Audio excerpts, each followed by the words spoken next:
Hi guys, you're most welcome to this channel. This is Ashif Ali और on the अलमीरा classes. बच्चों, आज की क्लास में हम करने वाले हैं एक नया चैप्टर शुरू, जिसका नाम है इशू ऑफ डिबेंचर। ये आपका शेयर कैपिटल वाले चैप्टर के बाद का ये चैप्टर है हमारा। इसका आज हम सिर्फ कॉन्सेप्ट देखने वाले हैं। हालांकि इससे पहले की कुछ वीडियोस के अंदर मैंने आपको डिसोल्यूशन चैप्टर भी करा दिया है और इस इशू ऑफ शेयर चैप्टर भी कंप्लीट करा दिया है। तो फटाफट से वीडियो को लास्ट तक जरूर देखिएगा, कुछ भी स्किप मत कीजिएगा। तो मैं शुरू करने जा रहा हूं उसके कॉन्सेप्चुअल पार्ट से। सबसे पहली लाइन में यहां पर लिखा है, debenture is an instrument issued by the company under its common seal acknowledging a debt having terms of repayment the principal and payment of interest usually half year at fixed rate। अब आप लोगों को शायद ये पूरी की पूरी line समझ नहीं आई होगी, तो इसको समझाने के लिए मैंने यहाँ पर नीचे एक छोटा सा डायग्राम बना रखा है जिससे आपको इजीली समझ आ जाए। ये मैंने यहाँ पर कंपनी बनाई है और ये बनाई है यहाँ पर पब्लिक। अब क्या होता है, कंपनी को जरूरत पड़ती है पैसों की, तो कंपनी पब्लिक से कहती है कि मेरे को लोन दे दो। तो पब्लिक क्या करती है, पब्लिक के पास पैसा है, सारे इकट्ठे होकर कंपनी को एज अ लोन वो पैसा दे देते हैं। तो बट पब्लिक का क्वेश्चन ये होता है कि हमने आप लोगों को पैसा दे दिया, मतलब पब्लिक कहती है कंपनी से हमने आपको पैसा दिया है, इसके बदले में हमारे पास कुछ ऐसी चीज होनी चाहिए जिससे कि कल को हम आपको दिखा सके, या प्रूफ एज अ सिक्योरिटी, कुछ भी वो मांगते हैं। तो कंपनी क्या कहती है कि हाँ ठीक है, मैं आपको अपने कंपनी के लेटर हेड पर या फिर उसके पास एक पेपर ऐसा होता है जिसपे वो लिखती है हाँ मैंने आप लोगों से लोन लिया है, और उस पर अपना सिग्नेचर करती है। उस पर यह भी लिखती है 1 करोड़ रुपए का लोन मैंने आपसे लिया है और मैं आपको इसे कम से कम 5 साल बाद रिपे कर दूंगी। यानी कि उसका मैच्योरिटी टाइम कितना बता दिया कंपनी ने, 5 साल। तो ये मैच्योरिटी टाइम है इस डिबेंचर का। और यहां पर क्या होता है, इसमें लिखा रहता है साफ साफ कि जितने पैसे मैंने आपसे लिए हैं उतने पैसों का जितना इंटरेस्ट यहां पर मेंशन है उतना मैं आपको हर साल पे करूंगी पर एनम। तो अब कंपनी या तो उस पूरे के पूरे इंटरेस्ट को साल में एक बार पे कर सकती है, रिपे कर सकती है, या फिर वो उस इंटरेस्ट को साल में दो बार भी रिपे कर सकती है। तो ये दोनों कंडीशन यहां पर होती हैं। तो इसे ही हम बोलते हैं, पूरे के पूरे नोट को, इस चिट्ठी को हम कहते हैं डिबेंचर। और ये कौन से चैप्टर का पार्ट है, इशू ऑफ डिबेंचर। और जब ये सारे के सारे डिबेंचर इस पब्लिक के पास पहुंच जाते हैं तो ये पब्लिक बन जाती है डिबेंचर होल्डर। अब फटाफट से उसी लाइन पर आते हैं जो मैंने आपको अभी पढ़कर सुनाई थी। इसको समझेंगे, इसमें क्या लिखा हुआ है, डिबेंचर इज एन इंस्ट्रूमेंट। देखो, डिबेंचर एक इंस्ट्रूमेंट है जो कि अभी हमने यहां पर देखा, इशूड बाय द कंपनी। किसके द्वारा इशू करा गया था, कंपनी के द्वारा इशू करा गया था। Under its common seal, under its common seal यानी कि इस पे क्या होता है, कंपनी की मोहर होती है, कंपनी का ठप्पा होता है, कंपनी का सिग्नेचर होता है, उसे मैंने आपको बता रखा है कॉमन सील कहते हैं। एक्नॉलेजिंग अ डेप्ट हैविंग टर्म, अब ये एक तरीके का क्या है, ये कंपनी ने एज अ प्रूफ पब्लिक को दिया है, क्योंकि पब्लिक से कंपनी ने पैसे लिए। तो एक्नॉलेजिंग अ डेप्ट हैविंग टर्म्स ऑफ रिपेमेंट, और इस पेपर पे ये भी लिख कर दिया है कि जो रिपेमेंट की टर्म्स हैं, यानी कि रिपेमेंट का टाइम पीरियड है, वो इसमें कितना रहने वाला है। फिर इसके बाद principles and repayment of interest, साथ ही साथ जब कंपनी उसको 5 साल बाद रिपे करेगी, जो पब्लिक से कंपनी ने अमाउंट लिया है, उसके साथ साथ कंपनी को हर साल क्या देना पड़ेगा, पेमेंट करनी पड़ेगी। प्रिंसिपल तो कंपनी देगी, जो कितने रुपए लिए, 1 करोड़ रुपए लिए, तो ये तो प्रिंसिपल हो गया, ये तो कंपनी देगी after 5 year. But repayment of interest, वो इंटरेस्ट की भी रिपेमेंट करती रहेगी, usually half year at fixed rate. और इसका जो रेट होगा, इंटरेस्ट रेट जो भी होगा इसका, ये हमारा फिक्स्ड रहेगा। ये ऐसा नहीं होगा कि फ्लक्चुएट करे, कभी ज्यादा दे दिया कभी कम दे दिया, ये फिक्स रहेगा। 12% दे, अगर बोल दिया डिबेंचर में 12% डिबेंचर है तो 12% उस अमाउंट का हर साल कंपनी पे करती रहेगी। ठीक है, यहां तक कोई दिक्कत नहीं है। तो ये थी पूरी की पूरी कहानी हमारे डिबेंचर्स की। अब इसके बाद देखते हैं, नेक्स्ट पॉइंट आ रहा है, debenture holder get fix rate of interest also known as coupon rate. ये शायद मैंने आपसे पहले की वीडियो में भी आपको बताया था कि जो भी इंटरेस्ट हम रीपे करते हैं अपने डिबेंचर होल्डर्स को, उसे हम बोलते हैं कूपन रेट। हम जैसे कहते हैं ना कितने इंटरेस्ट पे, रेट ऑफ इंटरेस्ट क्या है डिबेंचर का, यानी कि अगर मैंने 10% वाले डिबेंचर खरीदे हैं और मैंने कंपनी को 1 लाख रुपए दिया है तो कंपनी मुझे साल में 10,000 पे करेगी, तो वो जो 10,000 रुपए का इंटरेस्ट है उसे हम कूपन रेट भी कहते हैं in accounting language. Next point आता है हमारा, debenture interest is a charge against profit for the company.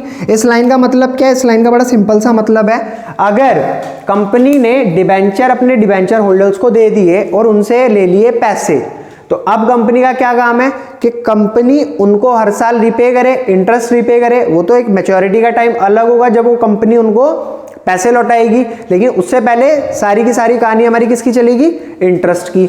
अब इंटरेस्ट जब देगी कंपनी को प्रॉफिट होगा, अगर कंपनी को प्रॉफिट नहीं भी होता है तो कंपनी को वो डिबेंचर का इंटरेस्ट देना ही देना पड़ेगा, ये मैंडेटरी होता है चाहे कंपनी कहीं से भी लिखा है। तो इसलिए यहां पर लिखा है debenture interest is a charge. Debenture interest एक ऐसा चार्ज है जो कि प्रॉफिट हो या ना हो, अगेंस्ट प्रॉफिट लिखा है, यानी कि प्रॉफिट हो या ना हो वो कंपनी को देना ही देना पड़ेगा। यहां तक सभी को सारी बातें समझ आ रही होंगी ऐसी मैं आशा कर रहा हूं, और बाकी के अब पॉइंट्स और आगे देखते हैं। अब यहां पर मैंने क्या करा है, इशू ऑफ डिबेंचर को लिखकर उसको 3 पार्ट में डिवाइड करा है। देखो इशू ऑफ डिबेंचर 3 तरीके से हमारे इशू होते हैं, यानी कि डिबेंचर। पहला है फॉर कैश, दूसरा है for consideration other than cash, फिर है तीसरा एज कोलेट्रल सिक्योरिटी। तीनों के मतलब हम क्वेश्चन के अंदर अच्छे तरीके से समझेंगे और बाकी मैं कोशिश करूंगा कोलेट्रल सिक्योरिटी के बारे में पहले ही बताने की। तो पहला है फॉर कैश। कैश की कंडीशन में तीन चीजें हमारे सामने आती हैं। एट पार, आपने ये चीज पहले ही पढ़ी हुई है। एट पार का मतलब यानी कि 10 रुपए की चीज है तो 10 रुपए में ही दे दी। प्रीमियम 10 रुपए की चीज है 12 में दे दी तो प्रीमियम ऐड कर दिया। और डिस्काउंट 10 रुपए की चीज है तो 8 रुपए में दे दी, तो ये डिस्काउंट की कंडीशन होती है। यह आपने इशू ऑफ शेयर चैप्टर में भी पढ़ रखा है। अगर आपने वो चैप्टर नहीं देखा है आप उस फटाफट चैप्टर को जल्दी से पढ़िए, क्योंकि पूरा का पूरा डिबेंचर है ना शेयर्स पे ही डिपेंड करता है। मतलब जिसने शेयर वाला चैप्टर पढ़ा है उसे डिबेंचर बहुत आसानी से समझ आ जाएगा। फिर मैंने यहां पर लिखा था for consideration other than cash. इसमें भी 3 चीजें होती हैं। एक होता है प्रमोटर। प्रमोटर का मतलब मैंने आपको बताया शेयर्स वाले चैप्टर में।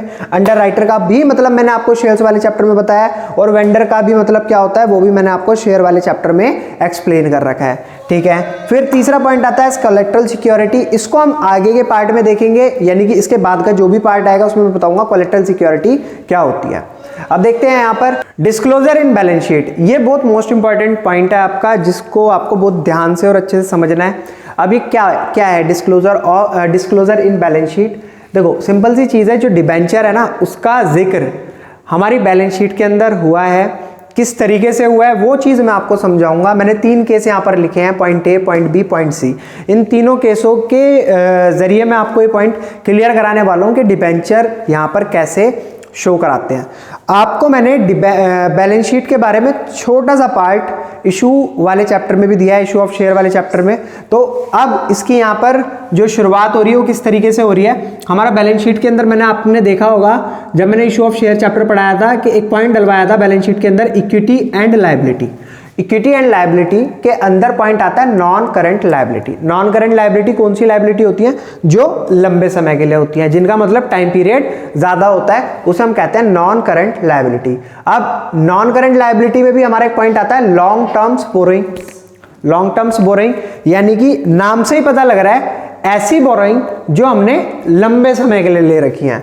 ठीक है, तो अब यहां पर देखो मैंने बोला आपसे कि मैंने यहां पर कंपनी, जैसे मेरी कंपनी है और कंपनी ने 1/4/2022 को बोरो किए, यानी कि डिबेंचर इशू कर दिए और पैसे ले लिए मार्केट से। अब वो रिपे कब करने हैं मेरे को? सन 2028 में। यानी कि आप देख सकते हो 1 साल से ज्यादा का टाइम पीरियड हो रहा है, 22 से 23, 24, 25, 26, 27, 28, 6 साल बाद वो मेरे को अमाउंट रिपे करना है। तो ये कौन सी कैटेगरी में आता है? Long term borrowing. तो आप जब इसे मेंशन करोगे, आपको कोई भी इंफॉर्मेशन गिवन होगी और आप बैलेंस शीट बना रहे हो, तो बैलेंस शीट के अंदर लॉन्ग टर्म्स बोरोइंग में वो चीजें डालोगे जिनका टाइम पीरियड ज्यादा होगा, 1 या 2 साल से ज्यादा का टाइम पीरियड होगा, उन चीजों को आप कहां पर डालोगे, लॉन्ग टर्म बोरोइंग में।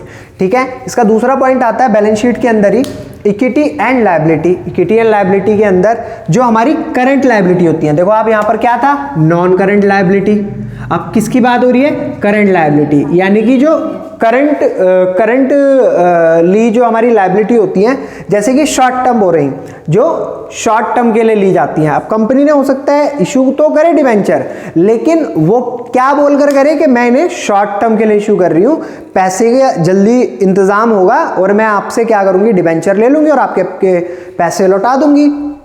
तो यहां पर देखो क्या होता है, कंपनी ने कितने 1/4/2022 को क्या करा, इशू करे डिवेंचर और पब्लिक से पैसे ले लिए, और 1/1/2023 में कंपनी ने उसको रिपे कर दिया। तो आप यहां पर देख सकते हो, यहां पर जो टाइम पीरियड आया वो सिर्फ और सिर्फ 9 मंथ का टाइम पीरियड आया है। कितना, 9 मंथ का टाइम पीरियड आया है रीपेमेंट का। तो 1 साल से कम है, तो ये आ जाता है हमारा शॉर्ट टर्म बोरोइंग्स में, यानी कि ऐसी पेमेंट जो कंपनी को जल्दी लौटानी पड़ेगी, ऐसी लायबिलिटी जो कंपनी को जल्दी लौटानी पड़ेगी, तो वो हम बैलेंस शीट के ही अंदर शॉर्ट टर्म बोरोइंग वाले कॉलम में डालते हैं कि हमारी शॉर्ट टर्म के लिए है, ज्यादा लंबे समय के लिए नहीं है। अच्छा, ये चीजें आपकी आगे भी काम आने वाली है जब आपकी थर्ड बुक स्टार्ट होगी, वो फाइनेंशियल मैनेजमेंट वाली, उसमें पूरी की पूरी बैलेंस शीट बनाने के लिए दे रखी है।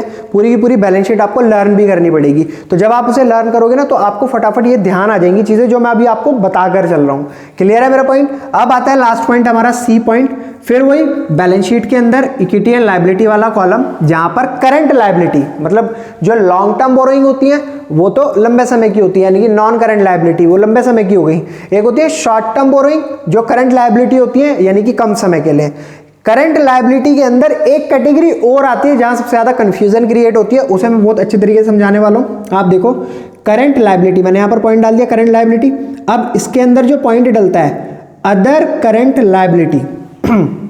करंट लायबिलिटी तो है, लेकिन अदर करंट लायबिलिटी, अब इसको अगर आप दूसरे निकनेम से बुलाओगे तो इसका मतलब है current maturity of long term.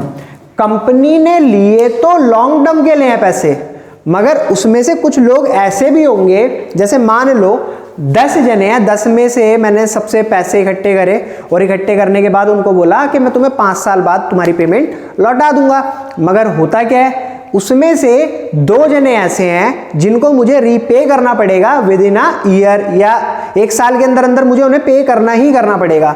तो वो कौन सी कैटेगरी में आ जाते हैं, हमारे current maturity of long term. यानी कि पैसे तो कंपनी उठा रही है लंबे समय के लिए, लेकिन उसमें से कुछ लोग ऐसे भी हैं जिन्हें कंपनी को पहले ही पैसे देने पड़ेंगे। तो मैंने एक छोटा सा यहाँ पर एग्जांपल लिखा है, आप देख सकते हो। कंपनी ने डिबेंचर इशू करे, पब्लिक से पैसा उठाया 1/4/2022 को, लगभग कितने साल बाद, 22 से 28 पर 6 साल बाद कंपनी को ये पेमेंट रीपे करनी थी। अब कंपनी ने क्या करा, यहां पर जी गुल्लू कह लो, एस सोनू कह लो, आर राजू कह लो, तीनों बंदों से मिलाकर उठाए 30 लाख रुपए। ठीक है। अब इसमें से जो गुल्लू था और सोनू था, उन दोनों को तो पेमेंट रीपे करनी थी अब से 6 साल के बाद, मगर एक व्यक्ति था राजू, जिसने कहा नहीं सर मुझे तो पैसे चाहिए विद इन अ ईयर। तो इसमें क्या हो गया, दोनों कंडीशन आ गई ना। कंपनी को रीपे करने हैं लॉन्ग टर्म के लिए, जो करेगी गुल्लू और सोनू को, और शॉर्ट टर्म में कौन आ गया, राजू। तो जब दोनों मिक्स होते हैं तो कौन सी कैटेगरी में आते हैं, हमारे अदर करंट लायबिलिटी। ये पॉइंट याद रखना, बहुत मोस्ट इंपॉर्टेंट पॉइंट है, यानी कि जहां से मैंने पढ़ाना शुरू करा है और ये आगे चल के आपका काम भी आने वाला है। तो आज की इस वीडियो में मेरा इतना ही कॉन्सेप्ट था। नेक्स्ट वीडियो में मैं इससे आगे का कॉन्सेप्ट पढ़ाने वाला हूं। अगर आपको वीडियो जरा सी भी पसंद आई हो तो प्लीज वीडियो को लाइक, कमेंट, शेयर जरूर कीजिएगा।